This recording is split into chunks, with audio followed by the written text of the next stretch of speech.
dig into those boxes in the garage and find your old Pokemon cards. One just sold at an auction for hundreds of thousands of dollars. So take a look. Who is that? It's Charizard. It's Charizard. Then I went right back to my locker room and we set a Guinness World Record for the most expensive Pokemon card sold at a private sale. The one-of-one PSA 10 Pikachu Illustrator that I bought in Dubai. You were there. $5 million. Well, I certainly wasn't expecting that. Speaking of the unexpected, March was full of surprises for the Pokemon community, from record-breaking sales to major event announcements, and even some stories that just make you cringe. Seriously, what was this guy thinking?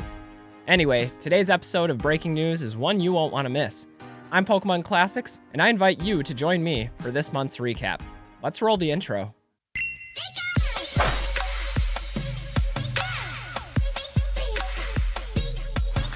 Hey everybody, what's up from Pokemon Classics, reminding you that the classics never go out of style. Today we're breaking down the top 5 news stories in Pokemon, along with some of my own commentary and thoughts on each one.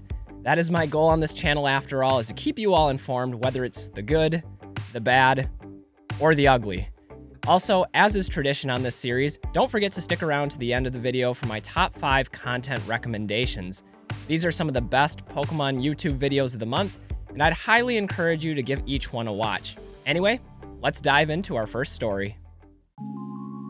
The first story on this list is probably the one that garnered the most attention within and beyond the hobby, and that's Logan Paul's unveiling of a PSA 10 Pikachu Illustrator card at WrestleMania. Now, for those of you unaware, the Pikachu Illustrator card is unequivocally regarded as the holy grail of the Pokemon trading card game, with an estimated 24 PSA graded copies in circulation. So when Logan Paul entered WrestleMania with the only PSA 10 graded copy in the world hanging around his neck, this was significant news for the entire collectibles world. Just for context, a PSA 7 Pikachu Illustrator recently sold for $720,000 at auction just last month, demonstrating the astronomical monetary value people often place on these cards, regardless of their condition. It was later revealed that Logan Paul traded a PSA 9 Pikachu Illustrator, which he had purchased for $1.275 million, and an additional $4 million for the PSA 10 copy, bringing the total price tag to $5.275 million. As confirmed later by the Guinness Book of World Records, this marks the single biggest transaction in all of Pokemon's history, by a pretty significant margin, it seems. Of course, Logan Paul's influence on the Pokemon market is not without controversy, with some criticizing him for artificially impacting the market with his influence and social media presence, while others praise him for introducing Pokemon to a broader audience. Whether it was his viral first edition base set box breaks, his controversial sealed case scam, or even his unveiling of the BGS 10 first edition Charizard when boxing Floyd Mayweather, Logan has certainly brought Pokemon into the spotlight on more than just one occasion. Personally, I can't deny Logan's entertainment-driven personality, and I have to admit, it was cool to see such an iconic card surface before a large international audience. Regardless of how you feel about Logan Paul and his misadventures into the Pokemon sphere, it does feel validating to see Pokemon taken seriously alongside some of the more established collectibles out there, even if he was throwing off some 90s Wolverine vibes at WrestleMania. Let me know what you guys think, though, about Logan Paul's Pikachu Illustrator and his Guinness World Record down in the comments below. Our next story takes us back to 2019, the last time the Pokemon Company hosted its World Championship Tournament. For those of you unaware, every year Pokemon hosts a series of competitive tournaments around the world, culminating in a World Championship event. Due to the pandemic, however, Worlds was subsequently canceled in 2022 and again in 2021, with many speculating that the tournament would be forced to cancel once more here in 2022. But here's the good news, it's back. On March 17th, Pokemon made the announcement official that it would be hosting its annual tournament in London from August 18th to August 21st. To the best of my knowledge, this is the first international World Championship, with the lone exception of the 2013 event, which was held in Vancouver, Canada. Needless to say, this has had Pokemon enthusiasts around the world celebrating, with the promise of competitive play, celebrity appearances, product giveaways, vendor booths, and plenty of camaraderie to go around. Basically, it's everything that I love about the Pokemon community, all packaged into one convenient location. While more information is sure to come in the following weeks, right now we have confirmation that the Pokemon Company will be hosting competitive events for the Pokemon trading card game, Pokemon Unite, Pokemon Go, and Pokemon Tournament DX. Overall, I can't wait to see the Pokemon community reunite once more.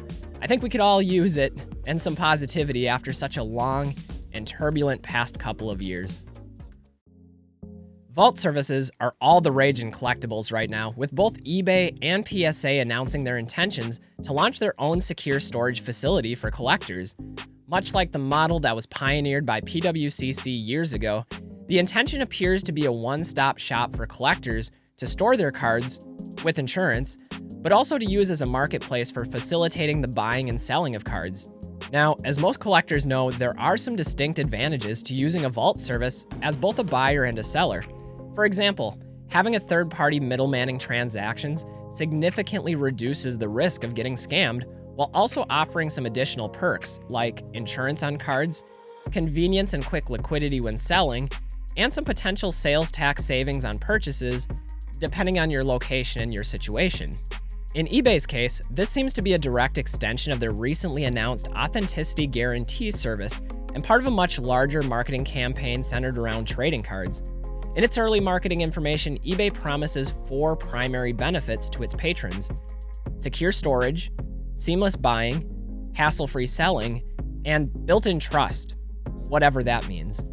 As a regular buyer and seller on eBay and a casual user of PWCC's Vault service, I'm legitimately curious to see how this all plays out.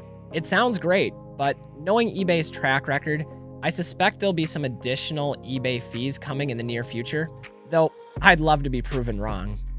On the flip side, PSA is currently planning an 11,000 square foot facility in Delaware for their Vault service, which once operational would allow users to immediately move their cards from grading into their vault. However, it's still unclear what type of system or platform PSA would implement for the buying and selling of cards. However, it sounds like there will be a partnership with Golden Auctions and their online marketplace. Now, in truth, I'm really not sure what to think about all of this yet.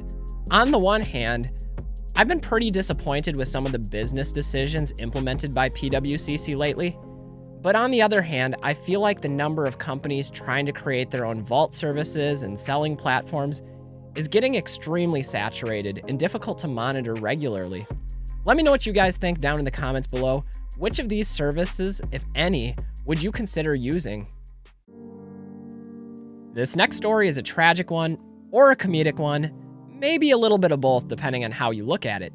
To set the stage, we have to go back to January of 2021 when a man from Dublin, Georgia, spent $57,789 of COVID relief money on a BGS 9.5 first edition base set Charizard card. Now, I don't feel comfortable using or disclosing names, you guys can look that up on your own, but the man allegedly filed for $85,000 in pandemic business loans from the Small Business Administration. He claimed to have a business worth $235,000 in revenue with 10 employees, but it simply didn't exist. Now, a few months later, the suspect has been charged and pled guilty on fraud charges, relinquished the Charizard card to federal authorities, and was subsequently sentenced to 3 years in prison. Apparently, the recaptured Charizard is to be auctioned off in the future, with the proceeds directed towards a seized asset fund, which is overseen by the Justice Department, before being reimbursed back to the Small Business Administration, where the loan originated in the first place. It really is just such a bizarre situation that leaves me wondering why. I know Pokemon has been fraught with scams, counterfeits, and robberies in recent times, but this is just a whole new level of greed and stupidity. One positive from the situation is that fellow collector and widely respected pillar of the community, Charlie Herlocker, was featured rather prominently in the New York Times coverage of this story. For those of you unaware, Charlie has been one of the most reputable collectors in the Pokemon community ever since its inception, so it's cool to see a familiar collector quoted in the article. Anyway, here's hoping that stories like this take a backseat for a while to some of the more positive and uplifting happenings in the Pokemon community. Finally, we'll wrap up this month's news by recapping a pair of landmark auction results. For serious Pokemon collectors, the Pokemon Snap cards are some of the most iconic and elusive cards ever printed, with none being more difficult to hunt down than the Snap Magikarp. Recently, however, a Snap Magikarp went up for auction on Yahoo Japan, closing with a final sale price of $135,000. Now, these Pokemon Snap cards were originally distributed as a special prize for the Pokemon Snap contest in 1999 on the Nintendo 64. The contest would feature 10 total winners who were each awarded 20 copies of their card. To this day, only a select number of these copies have ever surfaced for public sale, with this auction marking the first and only time a Snap Magikarp has hit the market. It's that significant. A few days later, we got to see this card in an SMPratte video, along with a detailed history about the Pokemon Snap contest. Of course, you guys don't need me to tell you that Scott is an encyclopedia of Pokemon knowledge. Just go watch the video for yourselves. I'll leave a link to it down in the description below. Finally, we have another record-breaking first edition Charizard sale, this time coming from PWCC Auctions. On March 22nd, a first edition PSA 10 Charizard sold for $420,000 after applying buyer's premium, surpassing the previous record of $399,000 set by Golden Auctions. Predictably, reactions to this sale have been mixed, with many mainstream media outlets picking up the story, including CNN, Forbes, and several other major news networks. Obviously, this is a transcendent Pokemon card with significant history and appeal for collectors and investors alike. With only 121 copies in the PSA population report, it's likely to fluctuate considerably in price over time. Let me know what you guys think about this record-breaking sale down below. Anyway guys, before I unveil my top 5 videos of the month, consider hitting the like button and subscribing to my channel. I put hours and hours of work into each of these videos, and your support goes a long way at helping me stay motivated and on the grind. But anyway, I truly appreciate you all for watching, so let's roll into the top 5. It's no secret that Dan and Nick are two of my favorite people in Pokemon, so when they announced the end of their shared podcast, I was pretty traumatized, at least before learning that they would be starting a separate channel specifically dedicated to their podcast. I definitely encourage you all to go check it out. PokeFliz on YouTube. These two are great. You don't want to miss it. Every collector needs a Mason in their life, someone adept and experienced in the inner workings of running a gaming store. Someone with modesty and sincerity who can help you stay grounded. That's exactly what you'll get with Cardinal Gaming. In particular, I wanted to highlight Mason's The Truth About Bulk video, which has been absolutely blowing up lately. It's a fascinating look at what goes on behind the scenes of a card store business, and I highly recommend watching it if you haven't done so yet. Also, shout out Mason on your editing skills. It's getting really good, man. For those of you that don't know, SMPratte is my personal go-to channel for Pokemon-related content. I'm continually impressed by his ability just to sit down and film his videos in one continuous take without any editing. I just don't get it.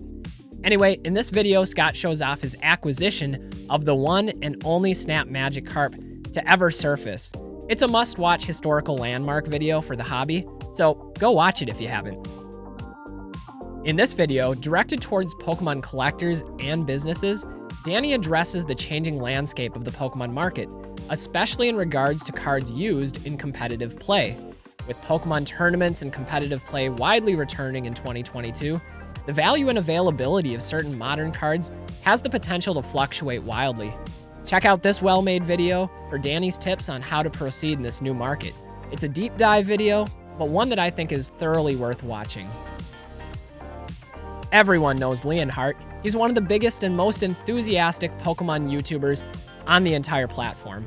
However, in this video, Leonhart expresses a struggle that every content creator and Pokemon collector wrestles with from time to time, and that's burnout. Life is about finding balance, and the grind of constantly filming, editing, and publishing videos can easily become an obsession.